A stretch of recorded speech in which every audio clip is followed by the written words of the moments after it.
Marilah kita memuji Tuhan. Dari Kidung Jemaat nomor 17, Tuhan Allah hadir. Tuhan Allah hadir pada saat ini. Hai sembah sujud di sini. Diam dengan hormat, tubuh serta jiwa. Tunduklah menghadap Dia. Marilah umatnya, hatimu serahkan dalam kerendahan.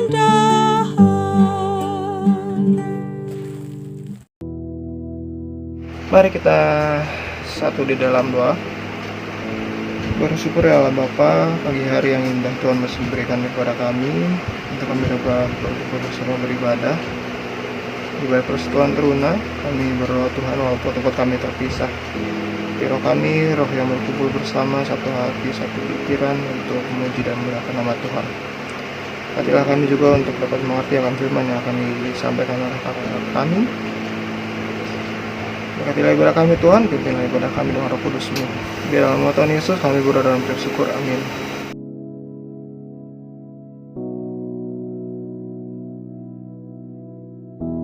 Mari membaca Mazmur pujian yang terambil dari Mazmur pasal yang ke-25 ayat 1-5 yang mengatakan, Doa mohon ampun dan perlindungan dari Daud.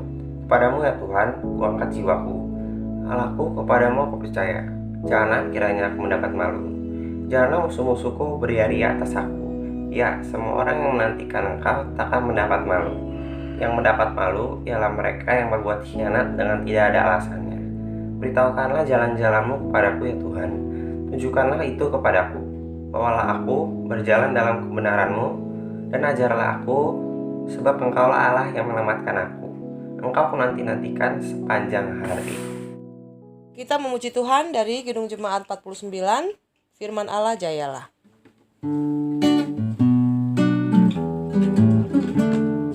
Firman Allah jayalah sampai ujung dunia.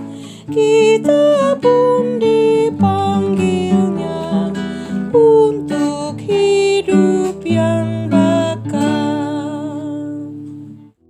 Mari teman-teman kita membaca kitab Yeskiel pasal 36 ayat 1-7. Pembaharuan Israel. Hai engkau anak manusia, bernubuatlah mengenai gunung-gunung Israel dan katakanlah, hai gunung-gunung Israel, dengarlah firman Tuhan. Beginilah firman Tuhan Allah. Oleh karena musuh itu berkata mengenai kamu, syukur, bukit-bukit dari dahulu kala sudah menjadi milik kita. Oleh karena itu bernubuatlah dan berkatakan, beginilah firman Tuhan Allah. Oleh karena musuh dari sekitarmu menjadikan kamu sunyi, sepi, dan mengingini kamu, supaya kamu menjadi milik sisa bangsa-bangsa, dan oleh karena kamu menjadi buah mulut orang dan banyak diperguncingkan. Oleh karena itu, hai gunung-gunung Israel, dengarkanlah firman Tuhan Allah. Kepada gunung-gunung dan bukit-bukit, kepada alur-alur sungai dan lembah-lembah, kepada reruntuhan yang sunyi, sepi, dan kepada kota-kota yang sudah ditinggalkan, yang sudah menjadi jarahan dan olok-olokan bagi sisa bangsa-bangsa yang di sekitarnya. Oleh karena itu, beginilah firman Tuhan Allah. Aku pasti berfirman dalam api kecemburuanku, melawan sisa bangsa-bangsa dan melawan seluruh Edom, yang menentukan tanahku menjadi miliknya dengan segala rasa sukacita dan rasa penghinaan, sehingga tanahku itu dimilikinya dan dapat habis dijarah. Oleh karena itu, bernubuatlah mengenai tanah Israel dan katakanlah kepada gunung-gunung dan bukit-bukit, kepada alur-alur sungai dan lembah-lembah, beginilah firman Tuhan Allah. Sungguh, aku berfirman dalam amarah kecemburuanku. Oleh karena kamu sudah menanggung noda yang ditimbulkan bangsa-bangsa. Oleh sebab itu, beginilah firman Tuhan Allah. Aku bersumpah bahwa bangsa-bangsa di sekitarmu sendiri pasti akan menanggung noda mereka.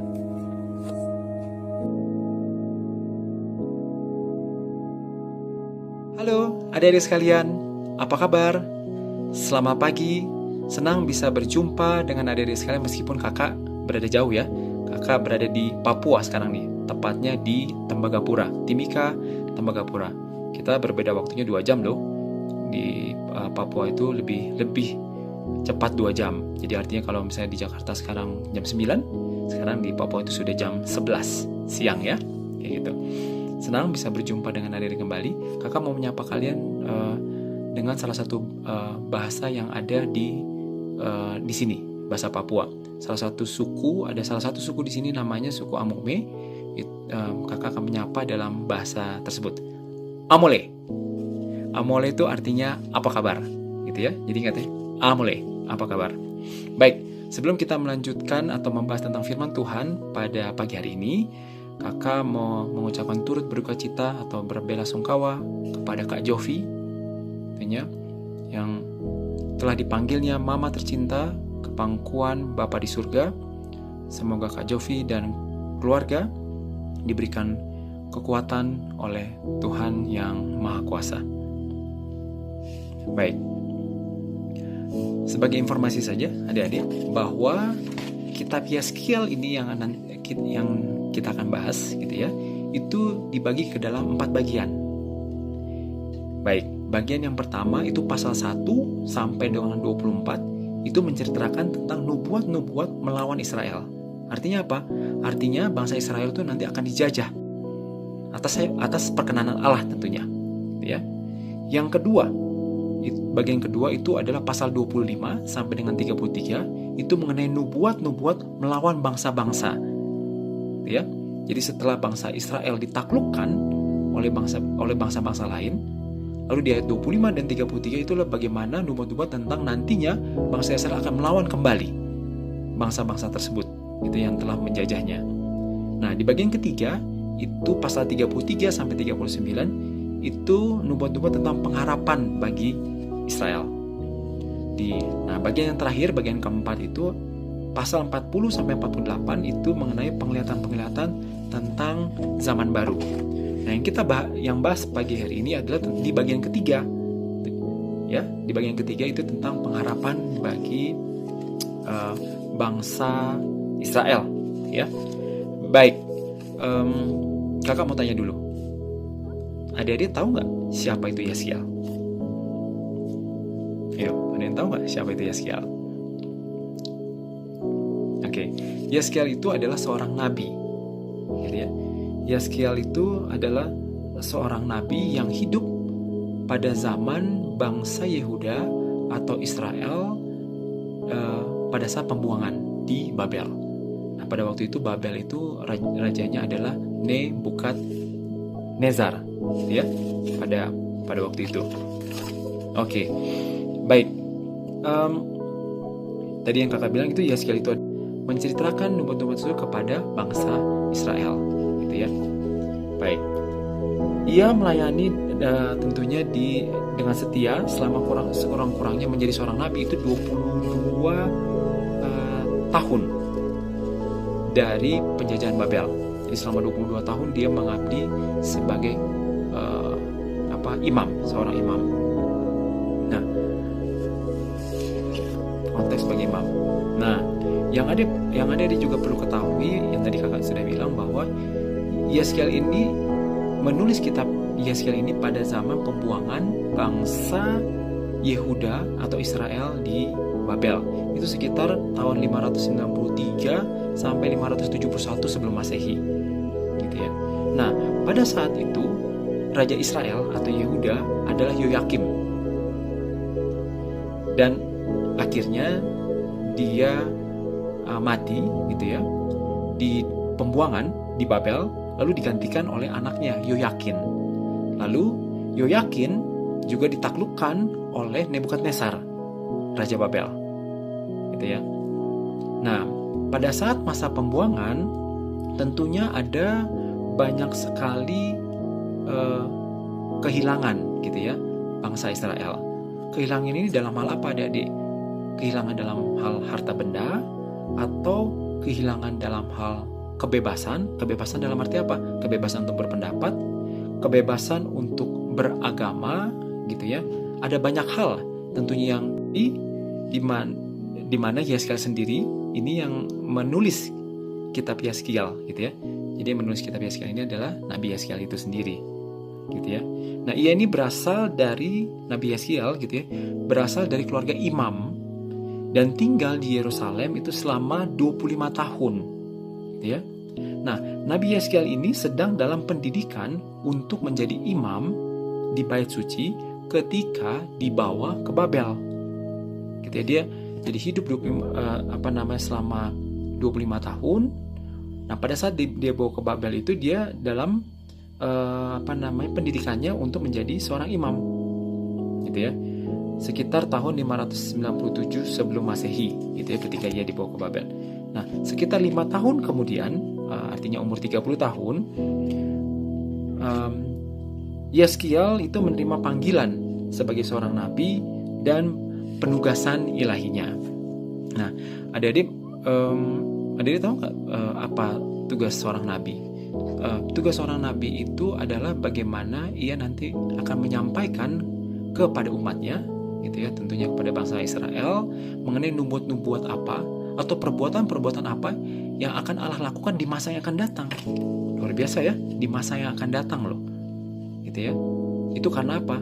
Karena Tuhan sendiri yang berkenan kepada Yeskiel tentunya. Jadi nubuat-nubuat itu, gitu ya,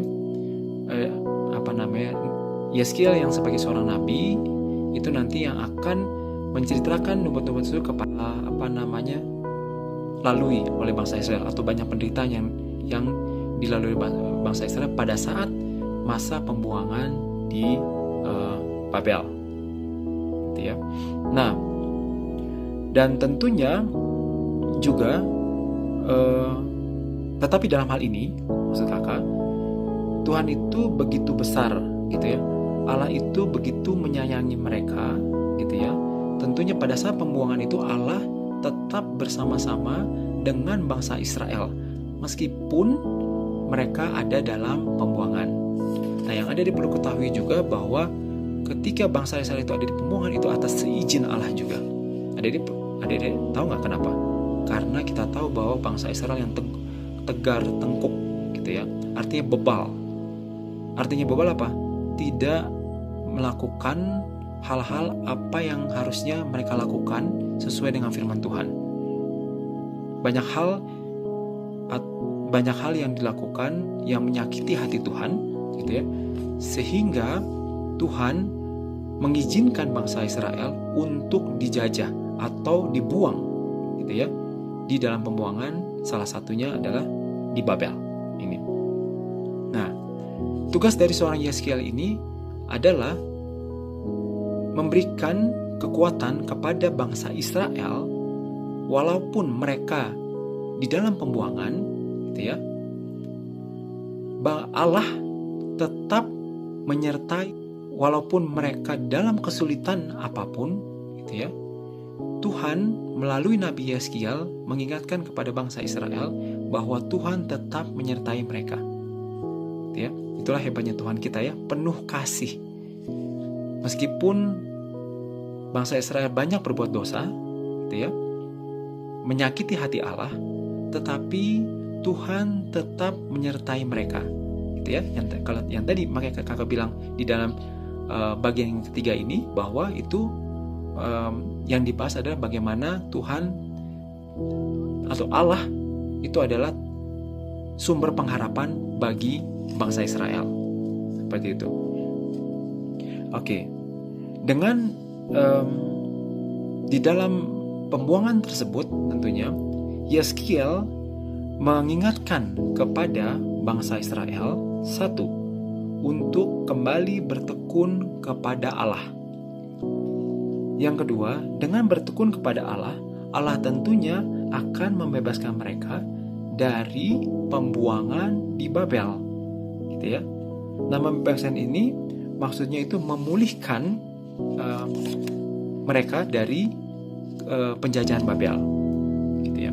Nah, sekarang dalam konteks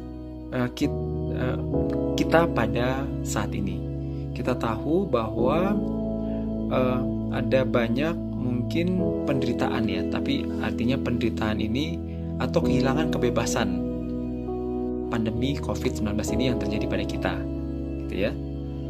Artinya yang biasanya adik-adik lakukan gitu ya, lakukan sehari-hari sebelum COVID-19 ini. Nah, ketika COVID-19 ini ada hal-hal baru tentunya yang adik-adik lakukan gitu ya. Ya, ada larangan-larangan tentunya. Artinya larangan itu apa? Satu, tidak boleh keluar rumah gitu ya. Yang kedua, mungkin adik-adik tidak bisa juga bermain dengan teman-teman adik-adik. Ya, pastinya ya, kayak gitu ya. Karena larangan social distancing tersebut gitu ya. Yang biasanya adik-adik ke sekolah gitu ya, pergi ke sekolah, tapi yang adik-adik lakukan sekarang apa? Sekolah online. Seperti itu. Ya gitu. Tetapi yang artinya dari sisi itu pasti adik-adik akan kehilangan kebebasan kalian, bukan? Betul ya? Ya gitu. Di rumah terus gitu ya. Mungkin ada adik-adik yang sudah bosan juga ya di rumah terus. Tapi nggak seperti itu kan? Gitu ya. Baik. Nah, itu yang tadi kakak bilang. Ada kehilangan kebebasan, mungkin ada kehilangan suasana gitu ya, sukacita yang mungkin saja terjadi dengan orang tua kita mungkin. Ini mungkin ya, mudah-mudahan tidak. Yang bisa saja mungkin kehilangan pekerjaannya sehingga kita kehilangan pengharapan tentunya. Nah, tetapi dengan keadaan seperti ini kita diingatkan kembali bahwa Allah atau Tuhan tidak akan meninggalkan kita. Ya, yang tadi dibilang di saat ini ketika kita gitu ya, lebih mengenal lagi, lebih mengenal papanya seperti apa, lebih mengenal mamanya juga seperti apa, lebih mengenal adiknya seperti apa, gitu kan? Dan artinya apa? Kita bisa mengetahui bagaimana kita bisa memperlakukan mereka, gitu ya, dengan sifat-sifat mereka tadi. Jadi ada hal-hal positif ya, adik-adik lebih mengenal lagi mereka. Dengan lebih mengenal lagi mereka, artinya adik-adik apa? Artinya adik-adik lebih lagi menyayangi mereka, bukan? Gitu ya. Itu ada hal-hal positif. Itu yang pertama, lebih mengenal keluarga lagi dengan baik. Yang kedua, apa yang dilakukan? Mungkin dengan adik-adik di rumah, gitu ya, adik-adik bisa membantu lagi orang tua. Membantunya dalam hal apa, adik? Ada yang mungkin yang bisa membantu mama, papanya memasak, atau mungkin membersihkan rumah. Yang selama ini mungkin, udahlah itu kan tugas mama, itu kan tugas papa, gitu ya. Tapi dengan semakin banyaknya waktu kita di rumah, kita bisa membantu mereka tentunya, bukan? Saling bekerja sama, gitu ya. Yang ketiga apa? Mengenai kesehatan, gitu ya. Kita semakin higienis.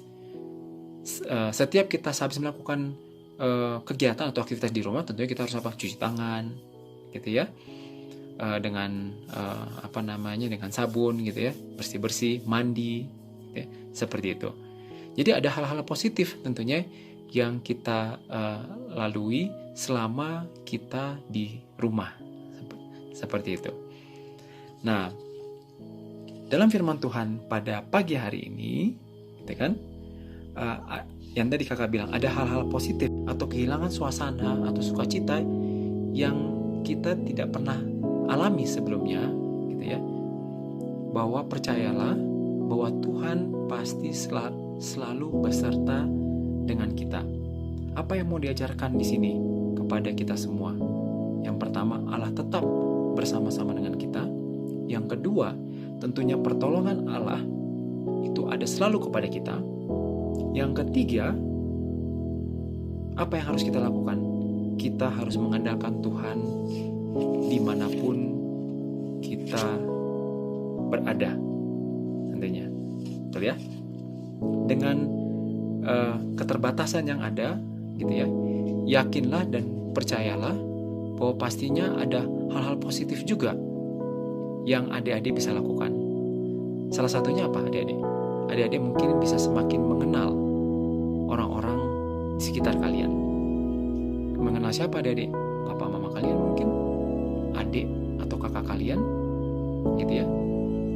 Terus kalian kata, Kak, kenapa Kak? Dia bilang, kan kami biasa hidup bersama-sama dengan mereka, gitu kan? Kenapa kita dibilang tidak mengenal mereka? Ya tentunya, iya kakak mengerti bahwa kalian hidup bersama-sama dengan mereka. Tetapi dengan keterbatasan waktu yang kalian miliki, gitu ya, pada waktu itu, artinya mungkin satu sama lain juga bisa saja terjadi konflik, gitu kan? Tapi dengan kita berada di rumah, tentunya kita bisa saling mengenal satu sama lain, tentunya yang diminta Tuhan oleh kita, gitu ya, atau yang kita rasakan Tuhan telah lakukan buat kita. Yang pertama, yakinlah bahwa Allah atau Tuhan tetap ada bersama kita. Yang kedua, tentunya pertolongan Allah ada kepada kita dimanapun kita berada. Lalu yang ketiga apa? Sikap kita harus mengandalkan Tuhan, gitu ya. Dengan Allah tetap ada bersama dengan kita, bahwa tentunya pertolongan Allah ada kepada kita. Apa yang harus kita lakukan? Kita harus mengandalkan Tuhan. Kenapa kita harus mengandalkan Tuhan? Karena Ia yang menciptakan kita, gitu ya. Karena Ia yang menciptakan kita sebagai juru selamat kita, makanya kita harus mengandalkan Tuhan setiap saat. Jangan lupa juga untuk berdoa, gitu ya. Jangan lupa juga untuk membaca Alkitab, gitu kan? Karena waktu kalian juga banyak di rumah, gitu ya, membaca Alkitab. Mungkin membaca Alkitabnya bisa bersama-sama dengan keluarga, gitu ya. Artinya terjadi persekutuan antara mama, papa, adik ataupun kakak, gitu ya. Jadi percayalah, di dalam situasi kondisi seperti ini, wabah atau pandemi COVID-19 ini, yakinlah bahwa Tuhan pasti akan memimpin kita melalui ini semua. Yakinlah, gitu ya, bahwa Tuhan akan ada di pihak kita, gitu ya. Yakinlah bahwa Tuhan akan menyertai kita di mana kita berada. Untuk itu, apa yang harus kita lakukan? Kita harus mengandalkan Dia setiap saat. Demikian firman Tuhan pada pagi hari ini. Tuhan Yesus berkati kita semua. Amin. Kita memuji Tuhan dari Gedung Jemaat nomor 178 karena kasih-Nya padaku.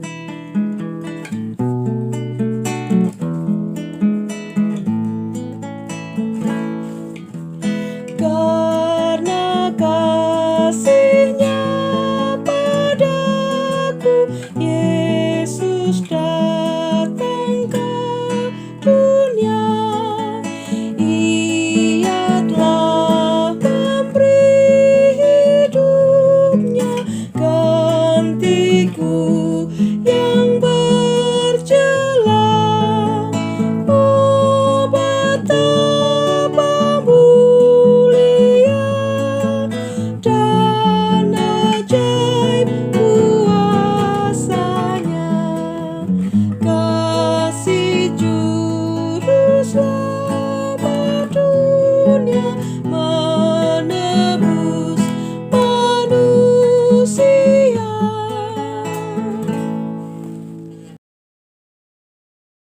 Sambil memberikan persembahan, mari kita muji Tuhan dari Kidung Jemaat nomor 433, Aku Suka Membagi. Aku suka membagi pada orang tak punya, agar Tuhan dipuji tiap orang di dunia.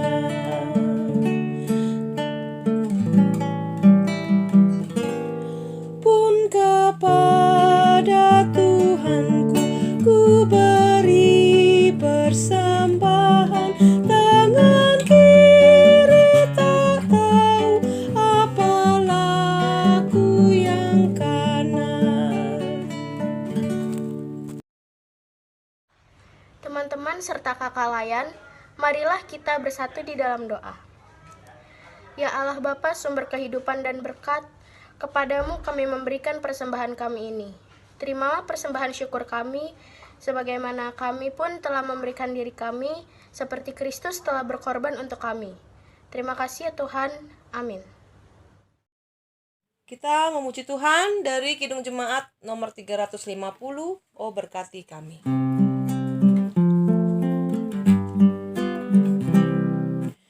Oh berkati kami dan lindungi kami, Tuhan berilah rahmat-Mu oleh sinar wajah-Mu.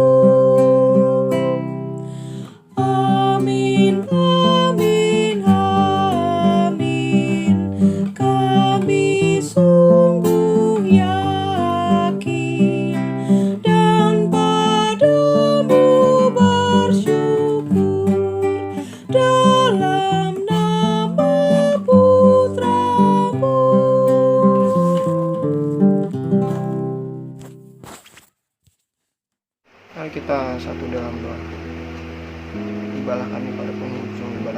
Bapa, tapi tidak hanya sampai sini ibadah kami yang hakiki adalah ibadah dalam kehidupan kami sehari-hari.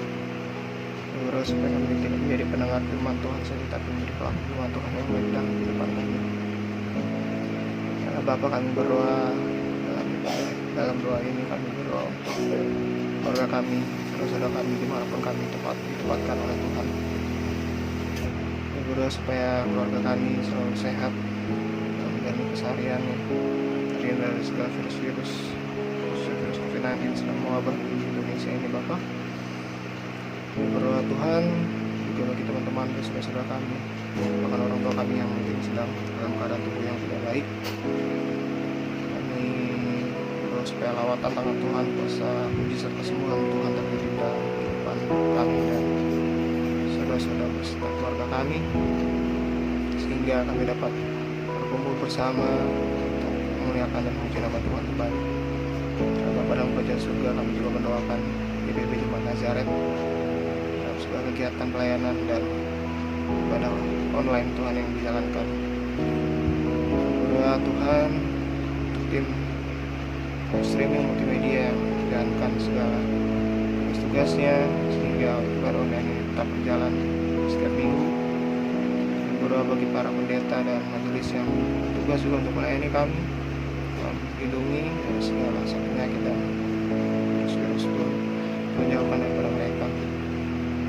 Jangan lupa juga Tuhan, kami berdoa bagi teman kami, saudara kami Jovi yang sedang berduka cita atas kehilangan orang tuanya Tuhan. Kami berdoa Tuhan supaya Tuhan memberikan